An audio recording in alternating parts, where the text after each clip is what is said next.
বলছি বোরিং লাগছে, বোরিং লাগছে। লাইফে অ্যাডভেঞ্চার চান?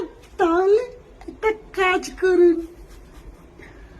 আশেপাশে কোনো বিয়ে বাড়িতে গিয়ে পাত্রীর দিকে তাকিয়ে চিৎকার করে বলুন, চিৎকার করে বলুন, বেবি আমি আজও তোমায় ভালোবাসি, বেবি আমি আজও তোমায় ভালোবাসি।